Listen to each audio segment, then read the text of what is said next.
औज़ुबिल्लाहि मिनश्शैतानिर्रजीम बिस्मिल्लाहिर्रहमानिर्रहीम।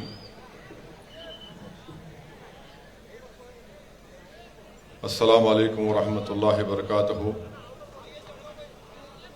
All India Muslim personal law board के आंध्र प्रदेश के कन्वीनर जनाब रफ़ीक साहब,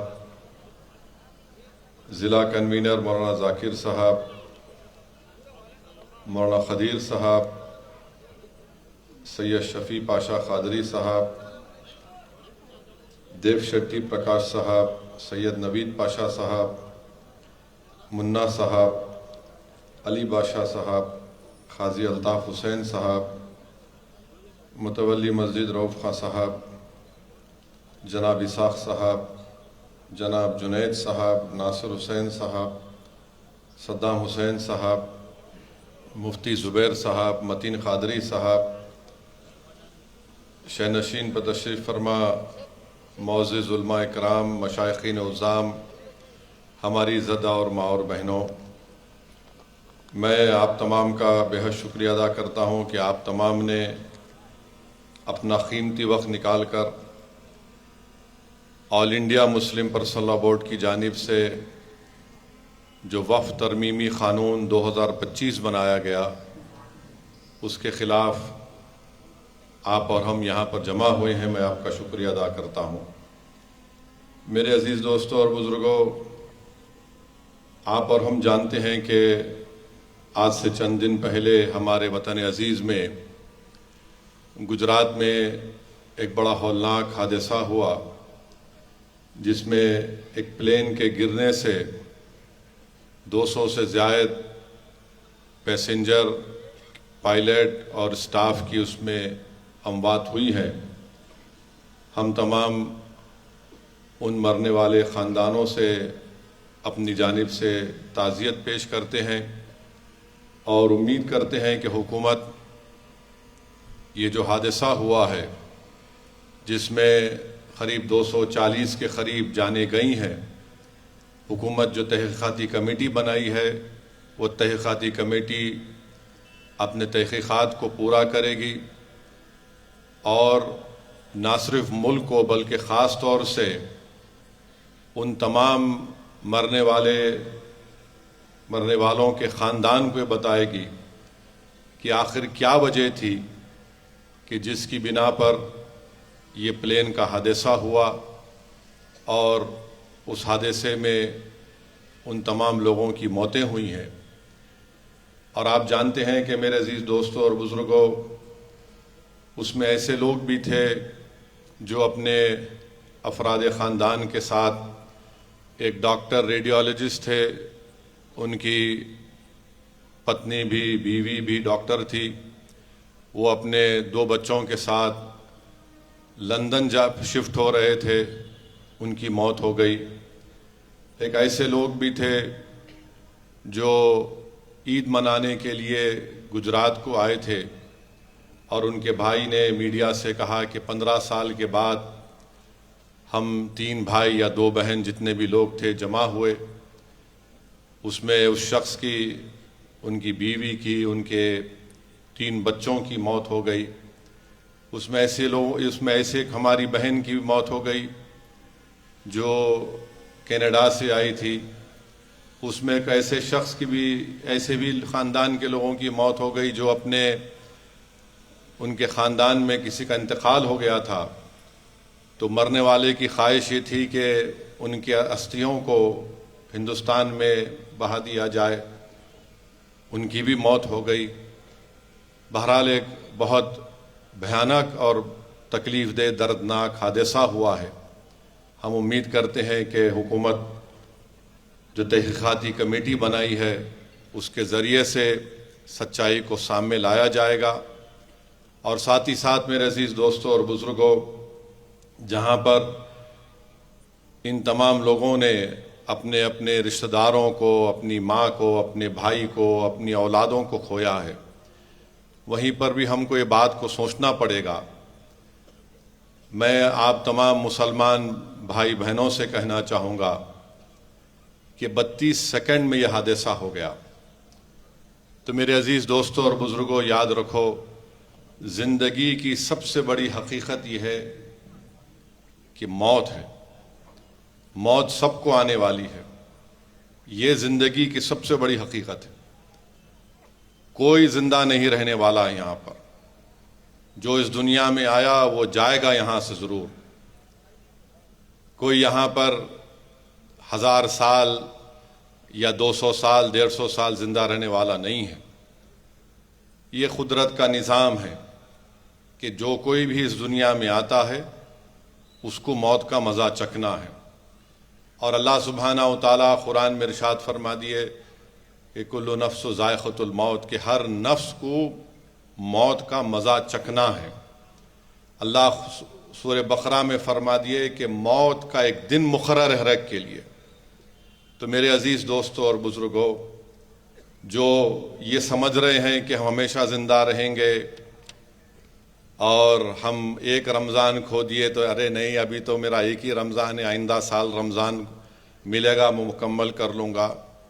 अगर कोई ये समझ रहा है कि अरे रमज़ान में मेरे को शब क़दर को नहीं तलाश किया, मैं आइंदा साल तलाश कर लूँगा। अगर कोई ये समझ रहा है कि अरे भाई ईद की नमाज़ नहीं पढ़ा, आइंदा साल ईद की नमाज़ पढ़ लूँगा। कोई अगर ये समझ कर गुनाह किया कि नहीं, मैं दौलत तो अल्लाह दिया, मैं क़ुरबानी नहीं दे सका, आइंदा साल दे दूँगा। कोई अगर ये समझ रहा है कि नहीं, मुझको अल्लाह ने दौलत दी, मैं ज़कात पूरी नहीं निकाला, आइंदा साल निकाल लूँगा। मेरे भाई, अल्लाह के रसूल सल्लल्लाहु अलैहि वसल्लम ने हम तमाम को फरमाया कि दुनिया एक ख्वाब है और जब इंसान बेदार होता तो ख़बर में चले जाता। कुरान में अल्लाह ये फरमा दिए कि दुनिया एक खूबसूरत झूठ है। तो याद रखिए, अगर कोई नौजवान, कोई ज़ईफ़, कोई बुज़ुर्ग या बशमूल मेरे, अगर हम इस खुशफहमी रह रहे कि नहीं नहीं कल करेंगे, परसों करेंगे, याद रखो अगर आज हम घर को जाके रात में सोते हैं ना, तो हमको ये बताया गया कि तुम अगर रात में जाके सो गए तो समझो तुम चले गए, तुम सुबह भी तुमको नसीब नहीं हो सकती। ये अल्लाह फैसला करने वाला है। अगर कोई दिन को जिंदा रहा तो कोई गारंटी नहीं कि शाम तक जिंदा रहेगा।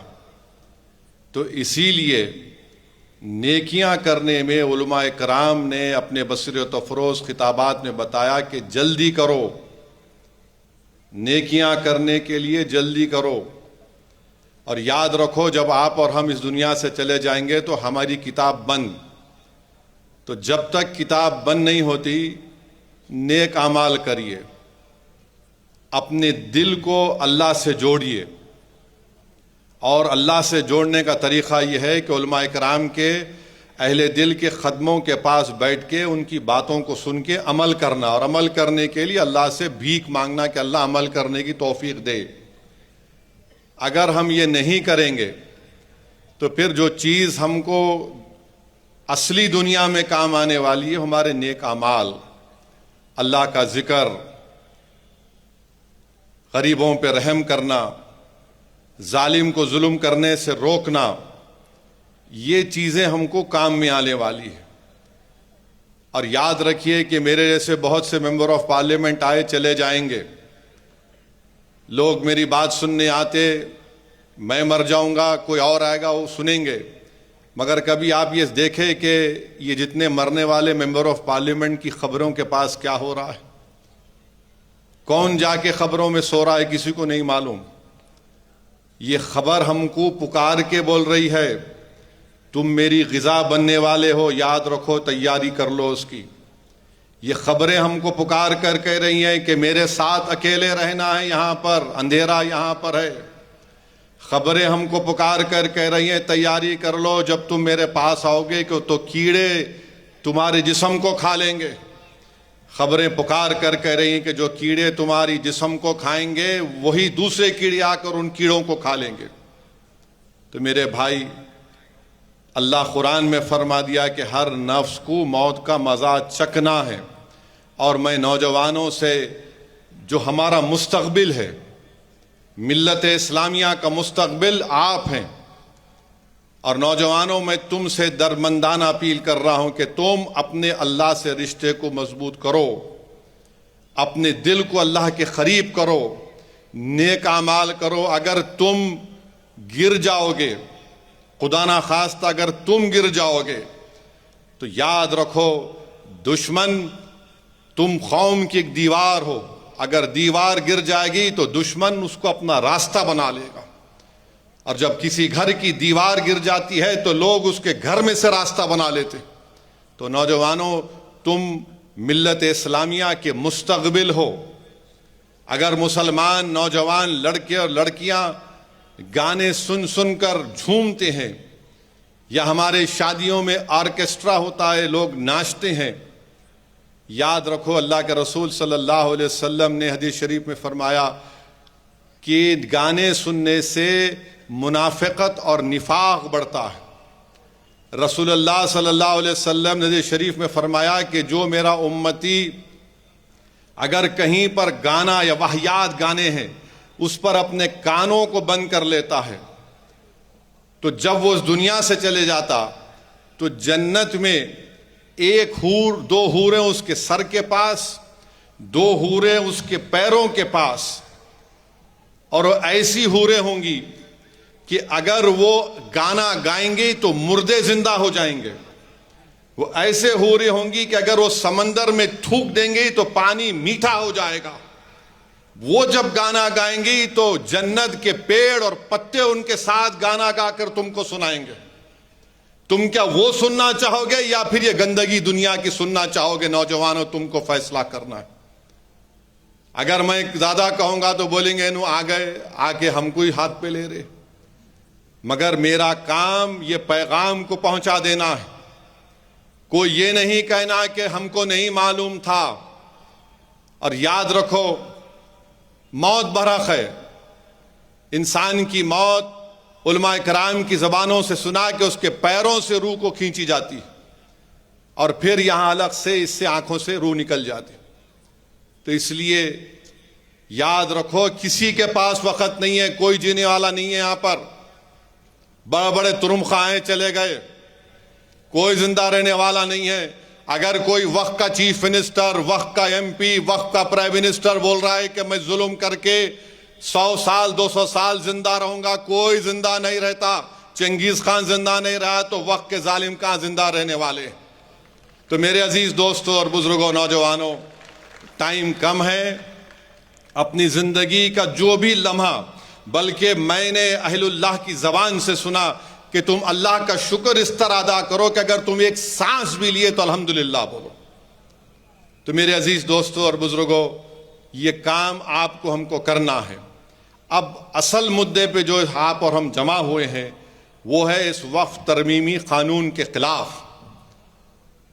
यहां पर हम इसलिए जमा हुए हैं क्योंकि नरेंद्र मोदी की हुकूमत ने चंद्राबाबू नायडू की तायीद से, चिराग पासवान की तायीद से, नीतीश कुमार की तायीद से, कुमारास्वामी के एमपीज की तायीद से और अजीत पवार के एमपी की तायीद से एक ऐसा काला कानून बनाया जो हमारे मुल्क के आइन के चैप्टर 3 के खिलाफ है। वो हमको हमारे मजहब पर चलने से रोकता है। आर्टिकल 14 का मसावात की मुखालिफत करता है।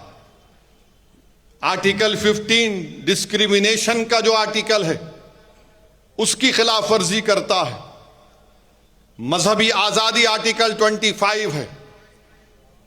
आर्टिकल 26 है जो मजहबी अक़लियतों को इस बात की इजाजत देता है कि वो अपने पसंद के मजहबी इदारों को बना सके, चैरिटेबल इदारों को। इन तमाम आर्टिकल्स की खिलाफ वर्जी में नरेंद्र मोदी की सरकार ने काले कानून को बनाया है। और ये कानून से क्या होने वाला है आपको मैं, क्योंकि आपका ताल्लुक अधोनी से है, इस वक्फ तरमीमी कानून में सेक्शन 3D है, आप उठाकर पढ़ लीजिए। सेक्शन 3D ये कहता है कि जितने आसारे खदीमा के मातहत इमारतें हैं, चाहे मस्जिद हो, दरगाह हो, अभी वक्फ हैं, कानून बनने के बाद ये कह रहा है कि इसका मालिक वक्फ बोर्ड नहीं रहेगा, इसका मालिक ASI होगा, आर्कियोलॉजिकल सर्वे ऑफ इंडिया होगा। आपकी अधूनी में कलीमुल्ला मस्जिद है, दादे की मसाल की मस्जिद है, एक कमान मस्जिद है, रंगीली मस्जिद है, मलिक रहमान दरगाह है। अब ये पूरे के पूरे आर्कियोलॉजिकल सर्वे ऑफ इंडिया इसका मालिक बन गया। वक्फ नहीं, वक्फ किसका मालिक नहीं है। ये नरेंद्र मोदी हुकूमत की झूठ, नहीं नहीं कुछ नहीं होगा जो इनके दुम छल्ले बोल रहे थे हमको, इनके चमचे, इनके जोकर बोल रहे थे। चंद्रबाबू नायडू हमेशा से झूठ बोलते आए हैं और कभी नहीं बदलेगा। ये शख्स कभी नहीं बदलेगा, झूठा था और झूठा रहेगा। नो नो नथिंग नथिंग, कुछ नहीं होगा। ऐसा उंगली फिरा फिरा के बोलते हो। व्हाट आई से तुम क्या बोल रहे हमको मालूम। मैं 10 साल MLA था, तुम 9 साल मुख्यमंत्री थे। मैं देखा तुमको, तुम NT रामाराव को गिरा के तुम कुर्सी पे बैठ गए थे। आप इन्हों हमारे को बोल रहे नहीं। आप ये बताओ, ये 4 मस्जिद, कलीमुल्ला मस्जिद, दादे की मसाल की मस्जिद, एक कमान मस्जिद, रंगीली मस्जिद, मलिक रेहान दरगाह, इस कानून के तहत अब इसका मालिक वक्फ बोर्ड नहीं है, इसका मालिक आसार कदीमा बन चुका। अब बताइए आप कैसे खामोश बैठेंगे हम। चंद्रबाबू नायडू आज है कल चले जाएंगे, सबको जाना है ना इस दुनिया से, कोई नहीं रहेगा। मगर इनकी बात का कौन भरोसा करेगा। सेक्शन 3D बोलो, मैं TDP के लोगों से पूछ रहा हूं। हां, पवन कल्याण का भी एक MP था, जनाब बालाशोरी साहब, उन्होंने भी हेल्प किए। नहीं तो उन्होंने बोलेंगे मेरे को नहीं बोले, मैं हीरो हूं, तुम हीरो है तो हम भी बड़े, सबसे बड़े सुपर हीरो हम हैं। ये सब मिलके कानून बना और सब क्या वो नहीं नहीं कोई वक्फ का नुकसान नहीं होगा। कैसा नहीं होगा।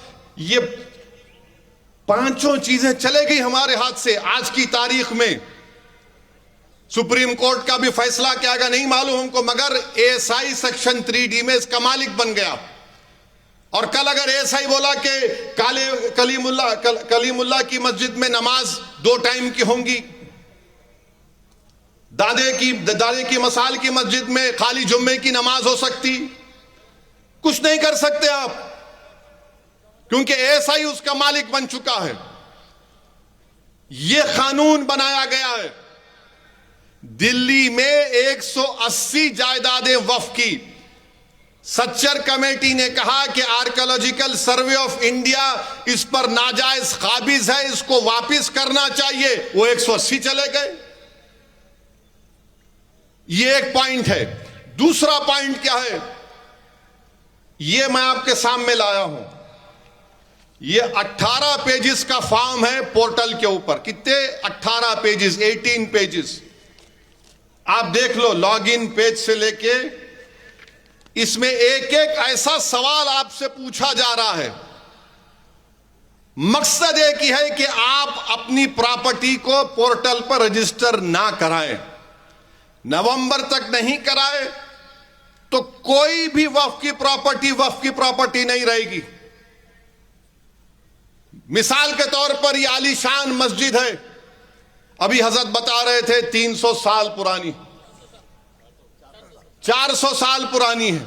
इसमें पूछा गया कि इसको कब बनाया गया था, एग्जैक्ट डेट बताओ आप। मेरे पास तो इल्म जफर नहीं है, शायद लौबाली साहब किबला के या पहुंचे हुए बुजुर्ग होंगे,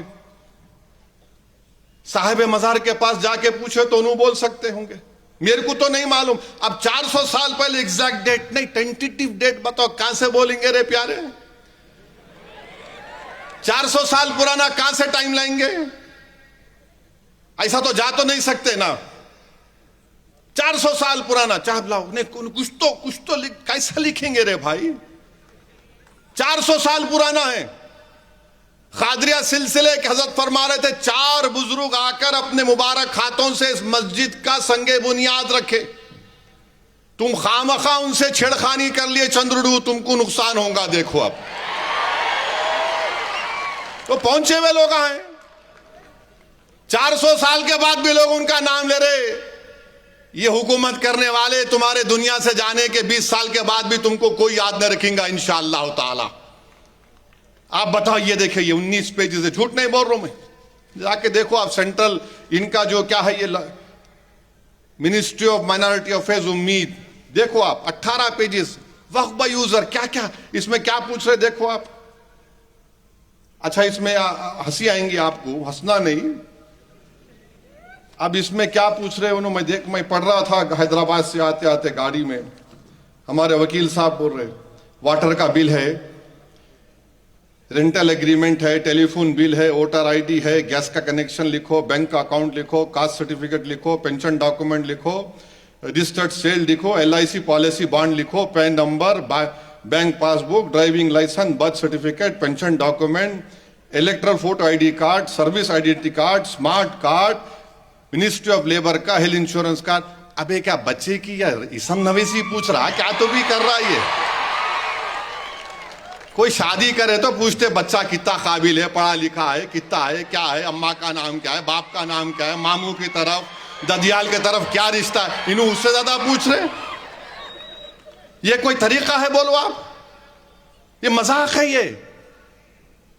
अच्छा, ये हमारे हिंदू धर्म के एंडोमेंट बोर्ड में सब पूछ रहे? नहीं पूछ रहे। सिख गुरुद्वारा की प्रॉपर्टी रजिस्टर कर रहे? पूछ रहे? नहीं पूछ रहे। हमारे ईसाई भाइयों की जायदाद दे रहे? पूछ रहे? नहीं पूछ रहे। हमको ही पूछ रहे सब। ये 18 पेजेस का है ये। इंतजार भी नहीं करे कि रुकते कम से कम सुप्रीम कोर्ट की छुट्टियां, उसके बाद क्या फैसला आता, मगर नहीं, जल्दी है। और क्या किए, इसका कॉन्ट्रैक्ट एक ऐसी कंपनी को दिया अहमदाबाद की, सबसे महंगा कॉन्ट्रैक्ट उसको दे दिए। और वो कंपनी का काम क्या है कि बीजेपी के लोगों को सपोर्ट करना सोशल मीडिया पर, उस कंपनी को दे दिए।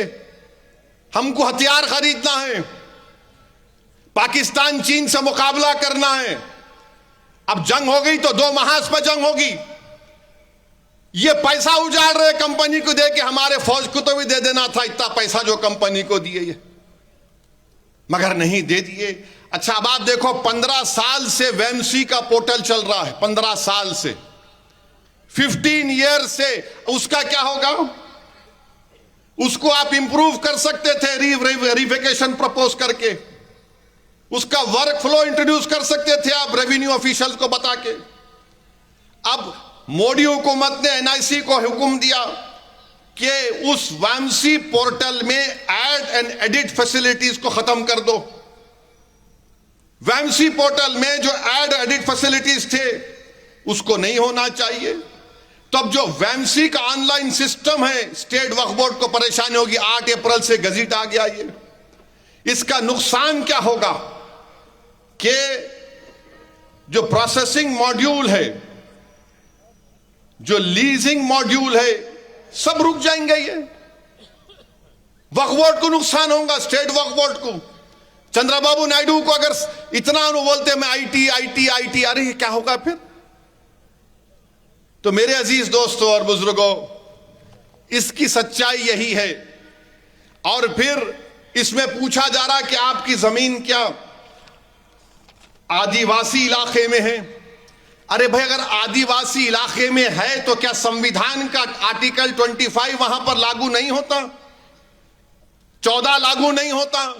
15 लागू नहीं होता? 26 लागू नहीं होता? 29 लागू नहीं होता? क्या बोलो हमको आप। और कांग्रेस के एक MP हैं लक्षद्वीप से, हमदुल्ला सईद उनका नाम है, आदिवासी है उन्होंने। क्या उनके ऊपर लागू नहीं होगा? वो आदिवासी है तो क्या वो अपनी जायदाद अल्लाह के नाम पे वक्फ नहीं कर सकते? वो उनके बाबा 9 बार के MP थे, सईद साहब, अल्लाह उनकी मग़फ़िरत करे। आदिवासी है क्या? आदिवासी है तो क्या करना है? भारत के कानून में एक आदिवासी मुसलमान हो सकता है, दलित नहीं हो सकता। 1950 का प्रेसिडेंशियल ऑर्डर के लिहाज से ये कौन सा कानून आप बनाए बताओ? और फिर नरेंद्र मोदी पूरे देश में झूठ बोले कि नहीं हमारे शिया दाऊदी बोरा वालों को मैंने पहले बिल भिजाया, नहीं भिजाया। दाऊदी बोरा वाले हमारी पार्लियामेंट की कमेटी के पास आकर ये बोले हैं कि हमको इस बिल से कोई ताल्लुक ही नहीं है। उनके पास जो सिस्टम है वो शिया हैं, तो उनके जो पीरो मुर्शिद हैं या उनके जो रूहानी पेशवा हैं उनको दाइल मुतलक कहते हैं।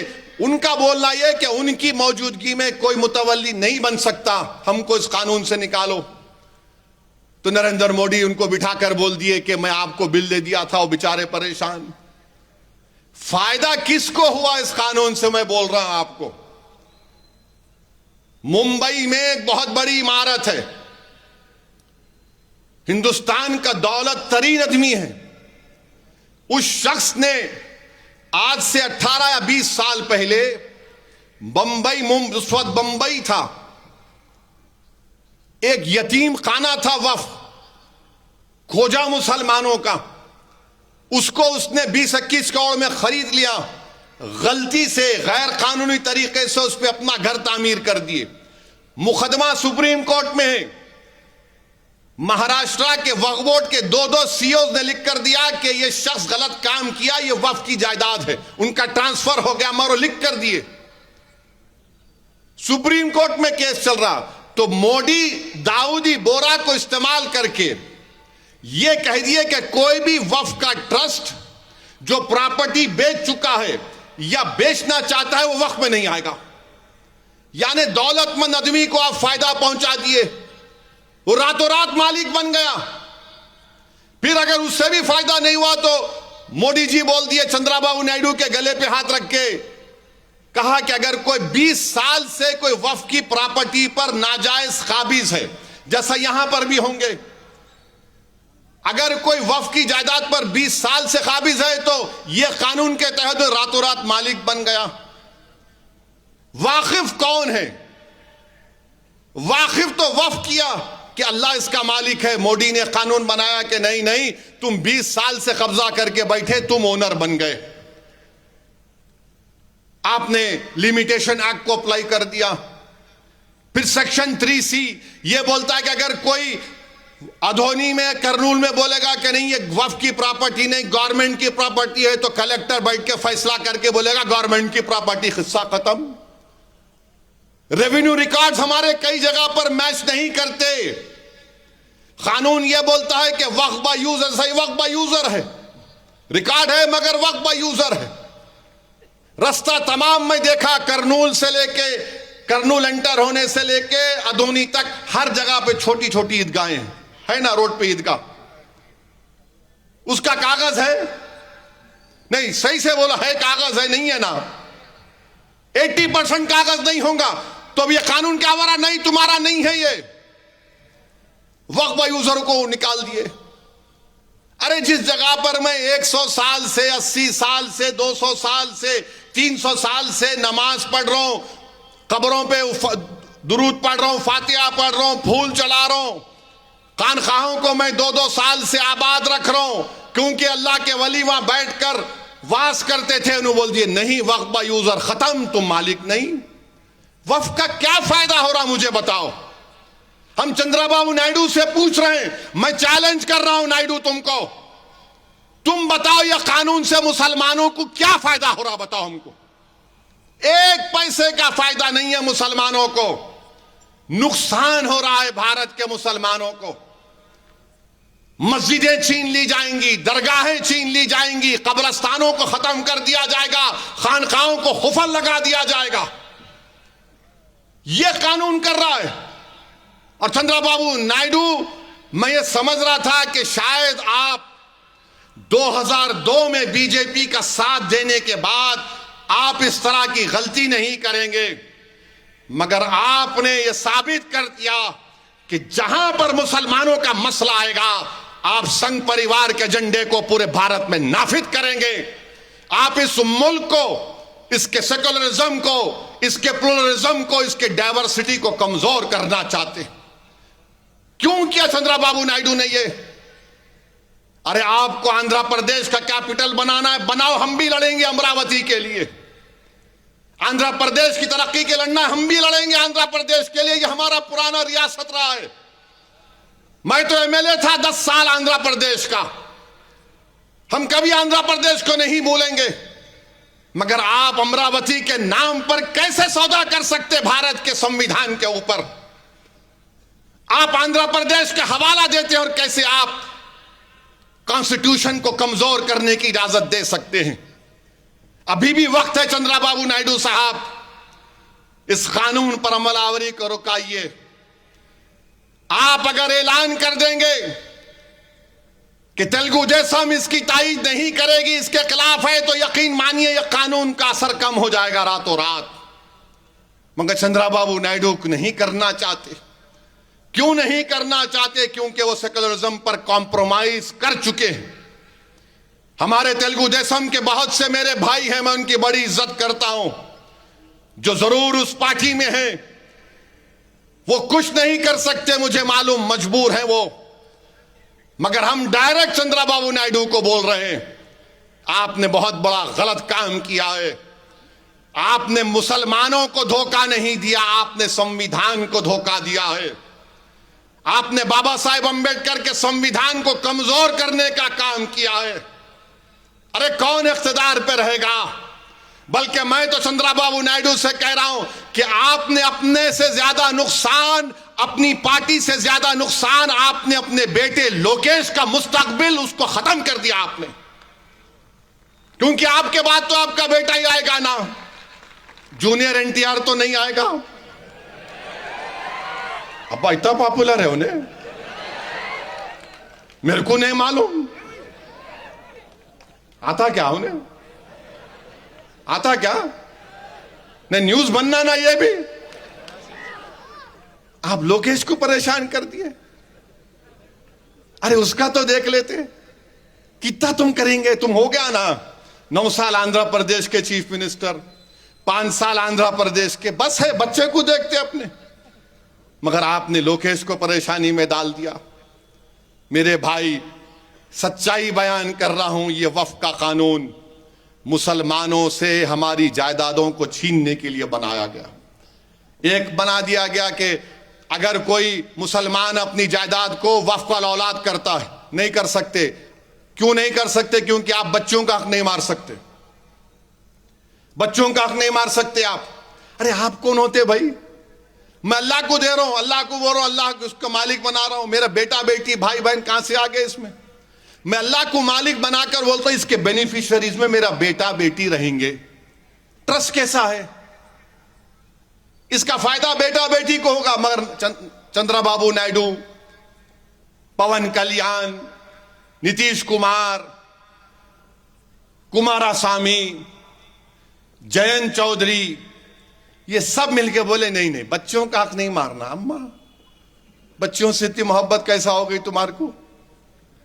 अगर बच्चों से इतनी मोहब्बत है तो वो जो बच्ची जिसकी अस्मत रेजी गुजरात में हुई थी,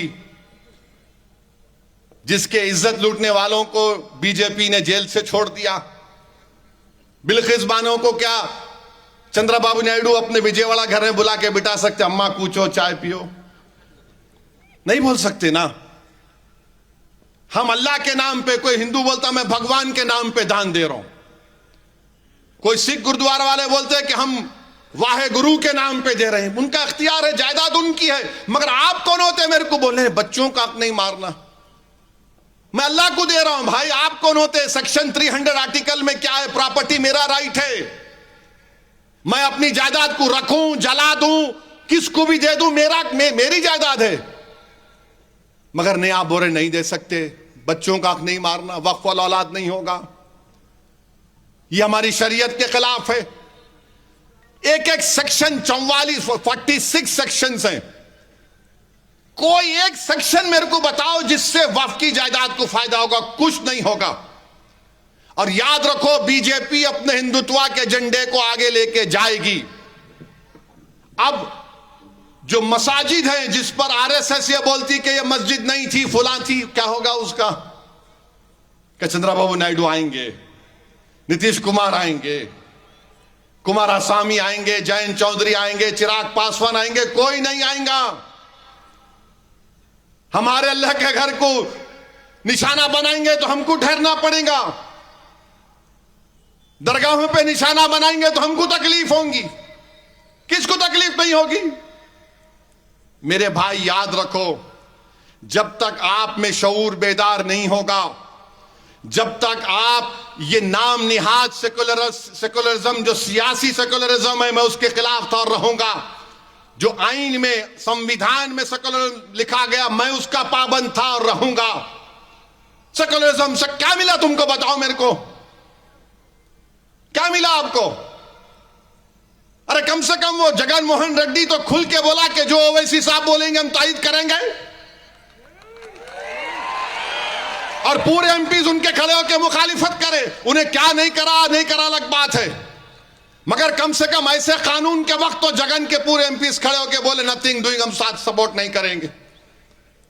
मैं उनका शुक्रिया अदा करता हूं, उन तमाम पार्टीज का शुक्रिया अदा करता हूं जिसका भी जिक्र किया, जिन्होंने इस काले कानून के खिलाफ वोट दिया।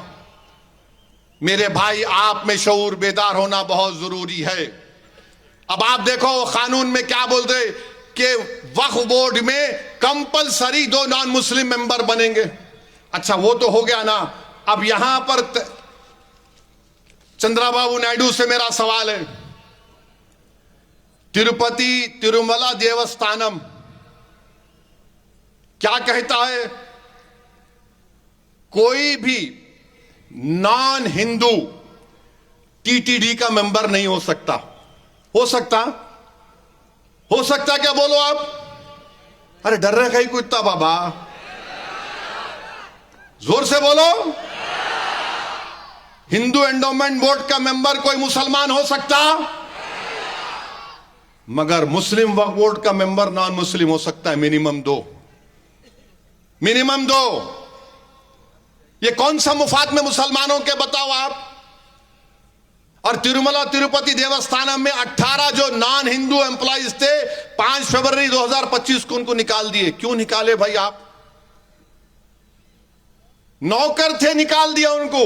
जबकि आंध्र प्रदेश का एंडोमेंट एक्ट ये कहता है कि ट्रस्टी भी हिंदू होना चाहिए, कमिश्नर, असिस्टेंट कमिश्नर भी गैर हिंदू नहीं हो सकता, सेक्शन 12 में इंस्पेक्टर भी गैर हिंदू नहीं हो सकता। सेक्शन 96 टीटीडी का देख लो आप, सेक्शन 28 ये कहता है कि अगर कोई ट्रस्टी हिंदू धर्म को छोड़ता तो उसको निकाल दिया जाएगा। सेक्शन 29 ये कहता है कि एग्जीक्यूटिव ऑफिसर भी कोई गैर हिंदू नहीं रह सकता। अरे जब आपके लिए अच्छा, हमको इतराज नहीं है, बिल्कुल बहुत अच्छा है, आपका मजहब का मामला है, आप करो, मगर मुसलमान के मजहब में आप क्यों आ रहे, बताओ। जब आपके लिए अच्छा तो हमारे लिए बुरा कैसे हो गया, बताओ चंद्रबाबू नायडू। क्यों आपके लिए अच्छा है तो हमारे लिए बुरा क्यों है? मेरी दरगाह के मैनेजमेंट में गैर मुस्लिम क्या करेगा, मेरी मस्जिद के मैनेजमेंट में गैर मुस्लिम क्या करेगा, मेरे कब्रिस्तान में गैर मुस्लिम क्या करेगा, मेरी ईदगाह में गैर मुस्लिम क्या करेगा, मेरे खानकाहों में गैर मुस्लिम क्या करेगा, बताओ। मेरे अजीज दोस्तों और बुजुर्गों, ये एक तारीखी वक्त आपके पास है। आप all India Muslim person law board के दिए गए हर फैसले के पाबंद रहिए। और अभी महाराष्ट्र में नासिक में शनि सिंगापुर एक मंदिर है, उसमें से 165 के करीब एम्प्लॉइज को निकाल दिया गया, उसमें 114 मुसलमान थे। मंदिर के लोग ये बोल रहे कि नहीं वो काम नहीं करते थे, आते नहीं थे, अल्लाह को मालूम। मगर 165 में 114 को 2 झटके में निकाल दिए। ये हो रहा है, बताइए आप। मैं कौन कौन सी मिसालें तुम्हारे सामने रखूं मेरे भाई। इस मुल्क में जब तक अंबेडकर का बनाया हुआ संविधान को जिंदा हम रखेंगे, इसमें हर मजहब पनपेगा। संविधान कमजोर होगा तो सेकुलरिज्म, प्लुरलिज्म, डाइवर्सिटी, इस मुल्क की खूबसूरती खत्म हो जाएगी। यकीनन आज हमारे मुल्क के दोनों बॉर्डरों पर चीन और पाकिस्तान बैठे हुए हैं। खतरा हमको उनसे है। कभी भी दोनों मिलकर भारत को परेशान करने का प्रोग्राम बनाएंगे। पर पाकिस्तान तो गया गुजरा फेल्ड स्टेट है, चीन है। हमारी 50,000 फौज हमारी बहादुर फौज आज गलवान और लद्दाख में चीन की फौज में आंखें आंखें डालकर बहादुरी से बैठी हुई है। अरे आप वहां पर देखो ना, ये जो खतरे हमारे सरों पर मंडला रहे हैं उनको देखो, इसका मुकाबला करो। पूरा मुल्क मुत्तहिद है। पहलगाम के बाद जो हमने पलटाकर वार किया पड़ोसी मुल्क पर, पूरा मुल्क उसकी तायीद किया। हम आज भी कह रहे हैं, ये जो इत्तेहाद की फजा पूरे मुल्क में है, चंद्रबाबू नायडू और नरेंद्र मोदी को इस इत्तेहाद को और ताकतवर बनाना पड़ेगा। वो कब ताकतवर होगा? जब यहां पर भाईचारगी मजबूत होगी, जब यहां पर इंसाफ मजबूत होगा, जब यहां पर हर चीज मजबूत होगी जिससे मुल्क मजबूत होगा। मगर इस तरह के अगर कानून बनाए जाएंगे, किसी की मजहबी आजादी को छीन लेना, किसी के मजहब पर चलने से रोक देना, तो फिर कैसा होगा बताओ? कैसे होगा बताइए आप। मेरे अजीज दोस्तों और बुजुर्गों, मेरी आप तमाम से गुजारिश है कि आप कसरत से दुआ करिए कि अल्लाह सुब्हानहू तआला हमारी तमाम वफ़ की जायदादों को अल्लाह आबाद रखे। कसरत से रातों में उठकर दुआ करिए कि जो लोग जिनकी नीयतें बुरी हैं, जो हमारी दरगाहों को, मसाजिद को, हमारी खानकाहों को, खबरस्तानों को हमसे छीनना चाह रहे, अल्लाह हमको उनसे महफूज रखे। हम अल्लाह को, रसूलुल्लाह सल्लल्लाहु अलैहि वसल्लम के उन आंसुओं का वास्ता देते हैं जो रसूलुल्लाह सल्लल्लाहु अलैहि वसल्लम ने अपने हयात मुबारका में अपनी उम्मत की फिक्र में आका ने अपने आंखों में आंसू लाए थे। अल्लाह तुझे तेरे हबीब के उन आंसुओं का वास्ता, परवरदिगार जो हमको रुला रहे हैं, हमको परेशान कर ले, तो उनको देख ले या अल्लाह। और कसरत से दुआ करो भाई गज्जा के फलस्तीनी मुसलमानों के लिए, उन गज्जा के उन बहादुरों के लिए दुआ करो जो 10 लाख से ज्यादा आज बेघर हो चुके हैं। रफा नाम का शहर खंडेर में तब्दील कर दिया गया। रफा में करीब 2.5 लाख 3 लाख के करीब लोग रहते थे, आज वो खंडेर में तब्दील हो गए। अल्लाह उन गज्जा के लोगों की मदद फरमाए। अल्लाह उन वेस्ट बैंक मगरबी किनारे के बहादुर और जियालों की मदद फरमाए जो आज उनको निशाना बनाया जा रहा है। अल्लाह रज़्ज़ाक़ है, अल्लाह से दुआ करिए कि गज्जा के लोग भूखे हैं, गज्जा के लोग पीने के पानी के लिए तड़प रहे हैं, गज्जा के लोगों के पास दवाएं नहीं हैं अपने बीमारों का इलाज करने के लिए। गज्जा के लोगों के पास अगर किसी पर बमबारी में इजरायली हुकूमत, इजरायली जालिम बेंयामिन नेतन्याहू की बमबारी से अगर कोई जख्मी हो जाता है, उनके पास बेहोश करने की दवा नहीं है। हमारी बेटियां अगर बच्चा पैदा करती हैं तो टेंटों में बच्चे पैदा हो रहे हैं, बेटियां पैदा हो रही हैं। ईद की नमाज उन्होंने फटे हुए टेंटों में पढ़ी। ईद की नमाज उन्होंने खंडरों के दरमियान में कहा अल्लाहु अकबर। हम सलाम करते हैं गज्जा के उन जियालों को, और उन गज्जा के जियालों का धोनी की सरजमीन से पैगाम देते हैं कि हम तुम्हारे एक एक गम में तुम्हारे साथ हैं, एक एक तकलीफ में हम तुम्हारे साथ हैं। फासला बहुत है, मगर हमारी दिल की धड़कनों में तुम्हारी तकलीफ को महसूस करते और करते रहेंगे इंशाअल्लाह ताला। सुबह कयामत तक जो लोग मस्जिद अक्सा और बैतुल मुकद्दस की बाजियाबी के लिए लड़ रहे हैं, भारत का एक एक बच्चा उन लोगों के साथ था और साथ रहेगा। गांधी से लेकर नेहरू से लेकर हमारी पॉलिसी यही रही कि हम फलस्तीनियों के साथ थे, हम फलस्तीनियों के साथ रहेंगे। दुनिया की कोई ताकत गज्जा और मगरबी किनारे के लोगों को खत्म नहीं कर पाएगी इंशाअल्लाह ताला। आज आप देख रहे हैं कि मशरिक़े वस्ता में क्या हो रहा है, मशरिक़े वस्ता में क्या हो रहा है।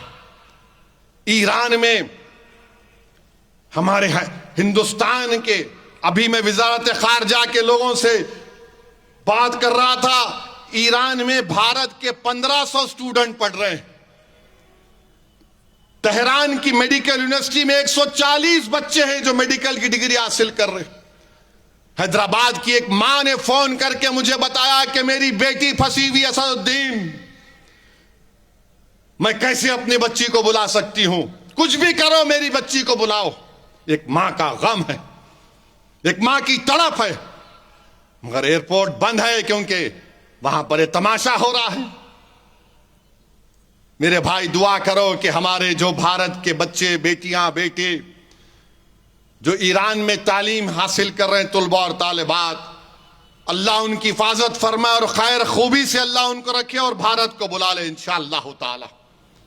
तो मेरे अजीज दोस्तों और बुजुर्गों, ये वक्त दुआ का है, ये वक्त मुत्तहिद रहने का है, ये वक्त डरने का नहीं है, ये वक्त अल्लाह की जात पर तवक्कल करने का है और जी वक्त जिद्दोजहद करने का है। अगर तुम ये समझोगे कि सिर्फ दुआ करके मैं खामोश हो जाऊंगा, नहीं।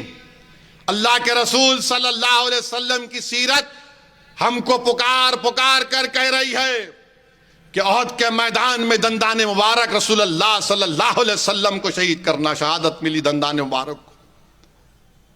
मक्के के बाजारों में, काबे के सहन में क्या क्या अकायद आलम सल्लल्लाहु अलैहि वसल्लम ने नहीं सहा। और जो लोग ये समझ रहे हैं कि इस्लाम की शमा को फूकने से बुझा दिया जाएगा, नहीं मेरे भाई, ये नामुमकिन है, ये नामुमकिन है इंशाअल्लाह ताला। ये दीन हक है और दुनिया जब तक बाकी रहेगी हक बाकी रहेगा इंशाअल्लाह ताला। तो मेरे अजीज दोस्तों और बुजुर्गों, मुत्तहिद रहिए, मसलक पर अपने जरूर चलिए, मगर याद रखिए जो हम पे वार कर रहा है वो हमारी कमजोरियों को तलाश कर रहा है कि कैसे इनके इत्तेहाद को कमजोर किया जाए। तो मेरी आप तमाम से गुजारिश है कि अल्लाह से दुआ करते रहिए, जिद्दोजहद करिए। जो program all India Muslim personal law board से दिया जाएगा उस पर अमल करिए। तेलुगु देशम पर, पवन कल्याण पर, चंद्राबाबू नायडू पर अपने दबाव को बरकरार रखिए। जो हमारे भाई उन पार्टियों में हैं उनके अपने लीडरों को समझाओ, आप ये गलत है, ये गलत फैसला है। उनको बताओ कि अभी भी तुम्हारे पास टाइम है, वरना याद रखो कहीं ऐसा ना हो जाए कि तुम गुमनामियों के वादियों में भी तुम्हारा जिक्र नहीं होगा कभी इंशाअल्लाह ताला। तो मेरे अजीज दोस्तों और बुजुर्गों, आइए हम इस जलसे का इख्तिताम इस नारे पर करते हैं कि यहां से हमारे इत्तेहाद का नारा, हमारे जिंदगी के हयात के सबूत का नारा जब हम लगाएंगे तो यह आवाज उन तमाम लोगों तक पहुंचेगी जो हमसे हमारी मसाजिद को इस कानून के जरिए छीनना चाहते हैं। नारे तकबीर, नारे तकबीर। नहीं खा के आए क्या? जरा ये तो आवाज तो अमरावती तक भी नहीं पहुंची। जरा जोर से सब मुट्ठी बन के नारे तकबीर, नारे तकबीर। दस्तूर वक्फ कानून को वापस लो, वक्फ कानून को वापस लो। भारत, भारत। अस्सलाम वालेकुम व रहमतुल्लाहि व बरकातहू।